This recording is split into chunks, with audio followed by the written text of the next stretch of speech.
Jermaine Dupri is a legend. Having just half of his resume in the music industry would be enough to stamp that status. He was behind the boards for classic #1 songs like Criss Cross's Jump, Mariah Carey's Always Be My Baby and We Belong Together, Usher's Nice and Slow, You Got It Bad, Confessions, My Boo, and Burn.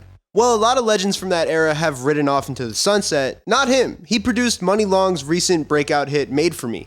Under his So-So Def label, he signed and developed artists like Criss Cross, who were only 13 when they hit the Billboard charts with Jump, the popular 90s girl group Escape, who were still in high school when Dupri started working with them, and last but definitely not least, Bow Wow, whose debut album that he released at 13 years old, Beware of the Dog, is now triple platinum. Jermaine Dupri knew how to get the most out of artists who were at a very young age, creating a whole generation of musical child stars. And that's something that many would say today is a dying art. In fact, Dupri recently made headlines by going onto the Joe Budden podcast and saying something pretty similar to that. I got a 14-year-old daughter that basically has nobody to listen to. It's our responsibility to deliver artists for this group of people, but ain't nobody doing it. Nobody's trying to give them New Edition. Nobody's trying to give them Bow Wow. Nobody's trying to give them Criss Cross. They don't care. Anecdotally, as someone born in the 90s, I feel like my generation grew up with more music and artists in general who were specifically curated towards teens. By the time that I was a conscious music listener, Bow Wow was already in his mid-teens and trying to get a little bit more serious, like I can't get you out of my system, you know what you do to me. But we had all the Disney music stuff like Hilary Duff, High School Musical, Miley Cyrus. On top of that, you had early career Justin Bieber, and honestly I think maybe even the first 1 or 2 Soulja Boy albums would count, given his age and the general dance and have fun type vibe. Today, some of our biggest artists are still coming out of the Disney system, don't get me wrong, but they're not cracking through until they're already at least almost at adulthood, making music with more adult themes. And there are rappers around the same age that Soulja Boy was, but their content and image is vastly different. Today, I want to get to the bottom of why teen music in the music industry is becoming less and less of a thing. Why does it feel like nobody is making music specifically for a demographic that so many companies spend so much time and marketing on? Or are people making that music but it's just not connecting? Do teens even want that kind of music anymore? Did they ever want that kind of music? Let's get into it. But first, if you like videos on music like this one, I'd really appreciate a like and subscribe. I post a video every week. If you want to see them early, go to my Instagram, HADJI Gaviota, throw me a follow, and join my broadcast channel. I post all my videos in there 1 day early for free. Also, I don't know what happened to my Frank Ocean poster. I think the construction in my neighborhood knocked it off the thing. I'm getting a new frame for it. It'll be back up next time. It's bothering me in the background just thinking about it, so I know at least one viewer has been like, what the hell happened to that poster? I'm sorry, I'll do better next time. And I have something very cool coming out on this channel tomorrow. If you want a special preview of it, stick around until the end of the video. Let's get back into it. Music has, of course, existed for pretty much as long as cavemen have been able to bang two things together and make a noise. The idea of commodifying, recording, and selling music, though, is a lot newer. In fact, it's like 100-ish years old. In the 1940s, as record players became more and more commonplace, and the vinyl record industry really started taking off, one subculture of music fandom started to reveal itself, the Bobby Soxers. The Bobby Soxers were a class of young teen girls who loved dressing on trend and listening to the newest, coolest music. At the time, the face of that music, and the person most associated with the Bobby Soxers in retrospect, was the heartthrob Frank Sinatra. What record companies and other businesses in general started to realize in the 1940s and the 1950s was that in post-war America, with more and more families in the States having disposable income, they could market things to this demographic of teenagers, especially girls, who now had more money to spend since the Great Depression and World War II were in the rearview window. Now, Frank Sinatra did not sit there and try to make music for teenage girls, but he was cool, attractive, had a great crooning singing voice, and sang sweet and mostly appropriate love songs. What better thing is there to sell to teenagers? His music transcends that demographic today, and I feel like he's mostly associated with like older people now, people who kind of remember when he was in his prime, or at least had parents who remembered when he was in his prime. So while the actual product of Frank Sinatra's music and his videos and stuff doesn't look a lot like the Cheetah Girls, he still represents one of the first artists who was actively marketed towards this demographic. In the wake of Sinatra and the Bobby Soxers came Elvis Presley and a new generation of young girls obsessed with cool new music called the Teeny Boppers. After Elvis, it was the Beatles. Just like Sinatra, their music was not overtly explicit. Although much like a lot of the cartoons that my generation grew up on, there were a few things slipped in here or there that the target audience might not have picked up on. And plenty of parents winced at the idea of their children watching Elvis hit those emotes on stage. Can't do that in Fortnite. Just to recap, so far the music's content is relatively appropriate. in tandem with being performed by artists that teens, and probably older people as well, saw as heartthrobs. This is the foundation for the teen music industry. And as the music industry as a whole grew, with different genres and subcultures emerging as scenes to the listeners and as markets to the business people, music made specifically for teens would separate itself a bit more in each generation. There's going to be a lot of overlap in this video with what I talked about in my video on male pop stars, and if you're interested in the development of the male pop star, I'm going to put that video in the description. In the 1960s and the 1970s, music groups comprised of children, often siblings like the Jackson 5 and the Osmonds, started gaining popularity. And while their fan bases transcended age groups, they predominantly appealed, at least at first, to children and teens. Some of the acts from these groups, especially Michael and Janet from the Jackson 5, would go on to become some of the biggest pop stars to ever walk the face of the earth, transcending whatever box or demographic their music was originally intended for. These family-oriented groups, in a way, were the prototypical boy bands, and made way for people in the music industry to try to put together groups of good-looking teenage boys and give them songs to sing so that they could rake in some cash off of it. In 1978, a group of kids from Roxbury, Massachusetts founded New Edition, whose name literally meant New Edition of the Jackson 5. As they grew in popularity, they worked with a producer and manager named Maurice Starr, who took the idea of New Edition and then applied it again to a bunch of white kids, creating New Kids on the Block.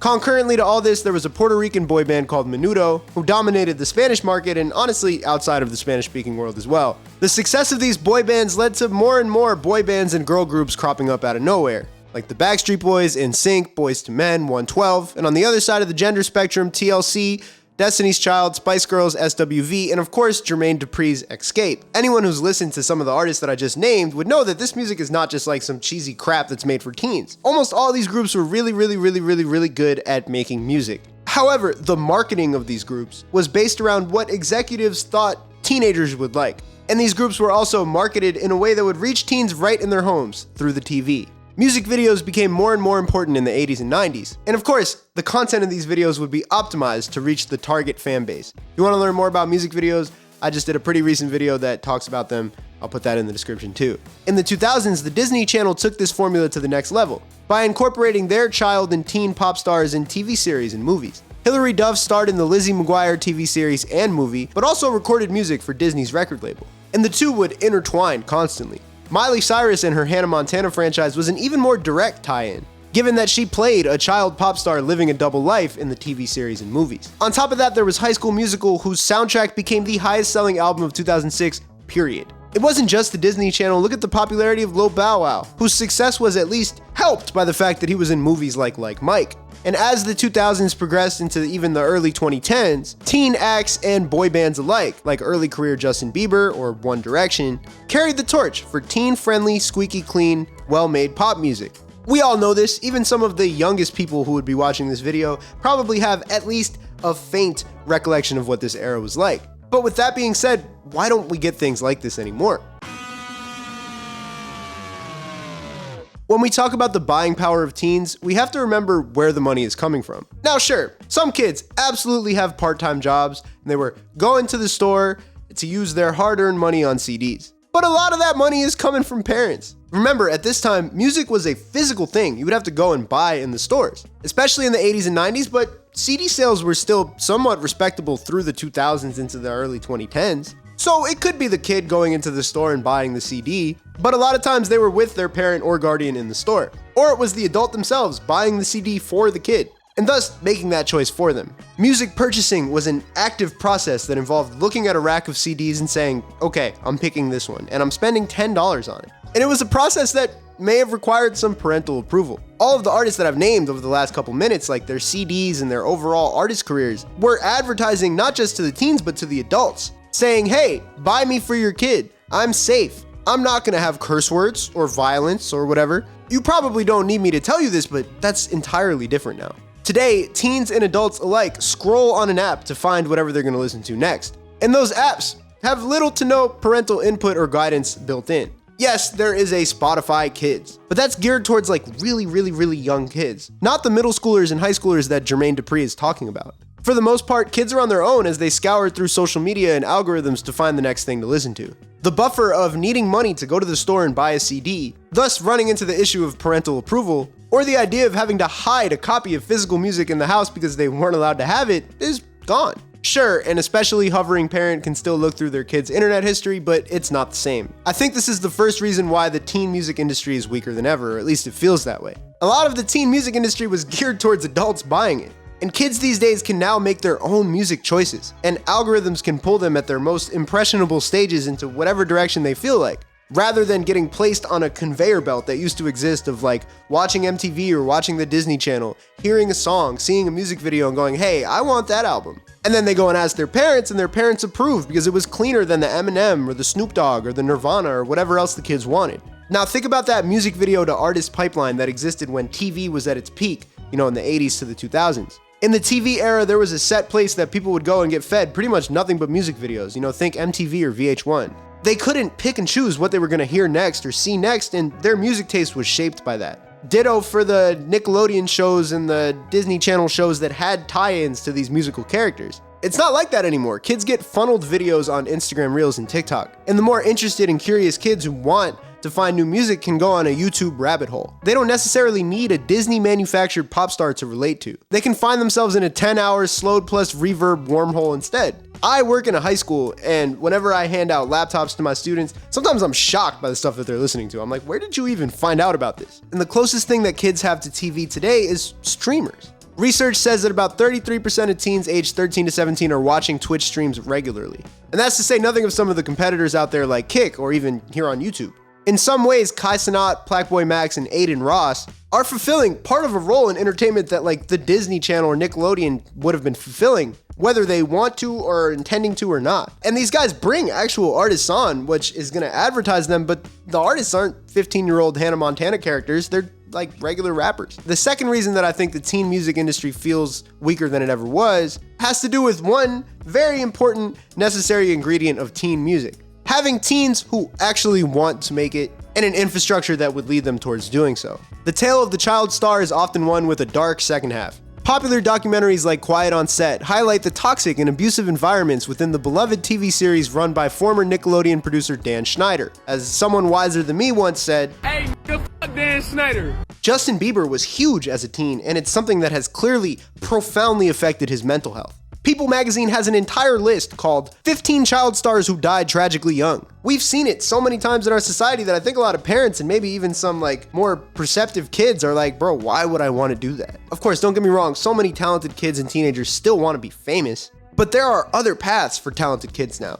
They can make music in their bedrooms and get famous off that. They don't even need equipment. They could do it with BandLab. My students make pretty good music with BandLab, and there's plenty of artists who we're going to talk about a little bit later who have just straight up started genuine music careers with an app on their phone. The internet has given way to so many kids under the age of 18 going viral for their music, from Matt Ox to Mason Ramsey, the little Walmart yodeling kid. And now today we have artists like Netspan growing up right in front of us. So beyond the ease of just making the music yourself in your bedroom, perhaps the Hollywood path is not the coolest one to choose anymore. Look at JoJo Siwa, who is now 22 and struggling to transition out of that Nickelodeon child star era and into an adult era. Every decision she makes gets panned on the internet. And it just feels like to the audience that she would pick as her ideal audience, everything she does is automatically uncool. In the music industry at large, fans and commenters rush to the internet to say, is this new artist an industry plant? And they pick apart their background to see if anything about their authenticity is in question. There is nothing less authentic than coming up through the Disney pipeline at the end of the day. Even some of the biggest and most successful pop artists of today came out of that aesthetic. Billie Eilish, making all the music in her bedroom with her brother, immediately comes to mind as an example. And don't get me wrong, there's no shortage of artists in the music industry today making waves at a really young age and putting up really big numbers. In hip-hop, the XXL freshman list has featured 2 rappers under 18 in the last 3 classes, 2023's Lil Tyler and this year's Baby Chief Do It. Now, if you click on one of these guys' music expecting it to sound like early Bow Wow, you're gonna be shocked. Lil Tyler first went viral at 16 for his song Law & Order, where he floats over a sample from the TV show with the same name, Law & Order. The appeal and virality was tied to the fact that he looked young, sounded pretty young, but was also pretty good at rapping. And in the past few years, he's carved out a consistent little niche of rapping about getting money, women, and staying in your lane. He's not quite at the life advice unk level of Larry June, but especially given his age, it's not the worst messaging in the world, I guess. Baby Chief Do It is the latest example of a young kid going crazy viral and entering the rap industry before the age of 18. Everything that I had seen about him on social media was based on the fact that people thought he looked like the real-life Riley Freeman from the Boondocks. or for an interview quote where he said that he tried using ChatGPT in the studio to write lyrics. I think that quote got mistaken as him actually doing that in the music that's already out. I think he was just saying he tried it once, but I don't know. Just like Lil Tyler, he got into making music from BandLab on his phone. And a big part of his virality is driven on the fact that he looks the way he looks and that he's under 18, but he sounds how he does. But I watched a few more interviews and honestly, I'm kind of impressed. It's probably the teacher in me, and like, I'm not saying he's like Greta Thunberg or anything like that, but he is like a pretty like respectful and intelligent sounding kid. And his music, quality-wise, pretty good. He's clever enough, he's got a pretty good rap voice, and he got himself into producing to start producing himself, and I think that's pretty cool. But at the same time, the high school teacher in me comes out when I hear him rapping about drugs and violence, and I'm like, bro, don't do that. But yeah, I see his interviews and I see a kid with a lot of potential to make like a genuinely positive impact and have a really good career. I was impressed by his appearance on the Chance the Rapper album and his perspective on fame in the interviews and the fact that he looks up to cool artists like Lil B and shrewd businessmen like Lil Bibby. But both Lil Tyler and Baby Chief Do It are really weird examples in the canon of like teen music artists, because they definitely are not making the clean, teen-friendly content that we were used to getting in the past. In a weird way, I feel like a better comparison for them would be like Lorde, as like a kid who started playing in the same league as the adults while they were still under 18. Does that make sense? I'm not saying their music sounds like Lorde. No matter what, it's clear that they are not fulfilling the role of the teen music star that Jermaine Dupri is talking about. But I think they are teaching us something about that industry, because given the fact that they are getting these major label deals, these big looks in hip hop media, it tells me that this is where the industry thinks the money is. Think back to Maurice Starr, the guy who founded New Edition.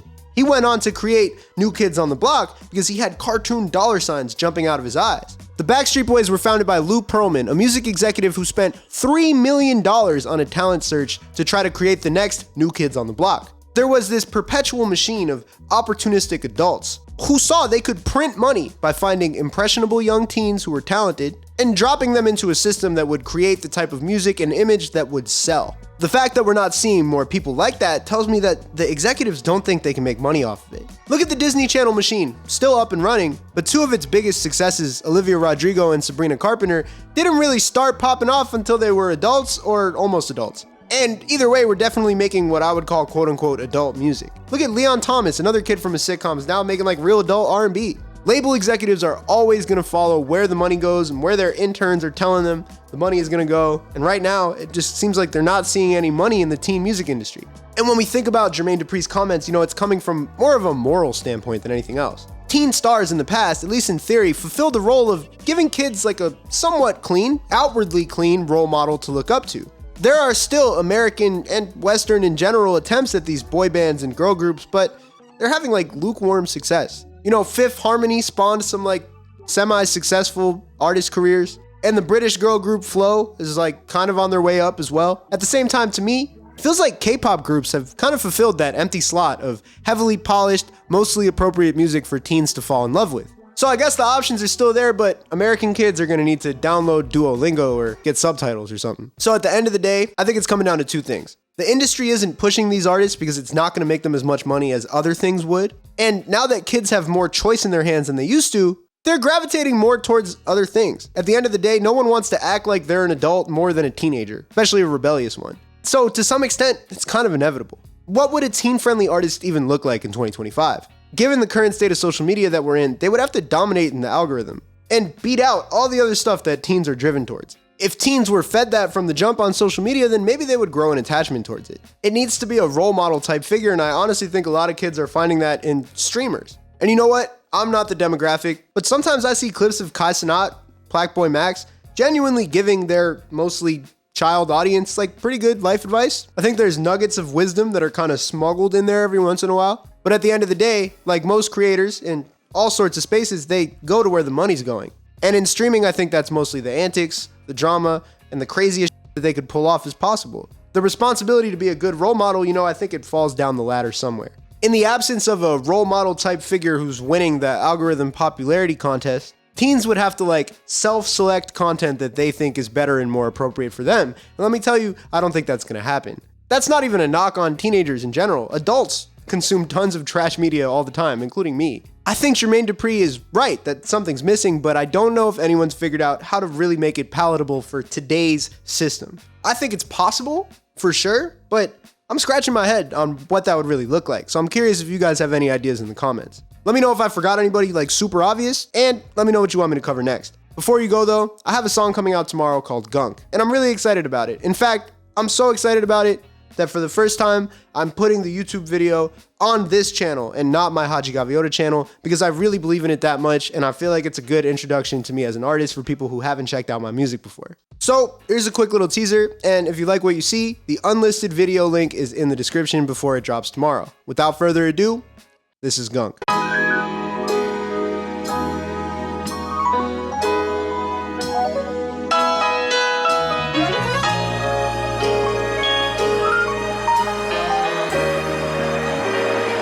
Having fun no more, I'm freaking out.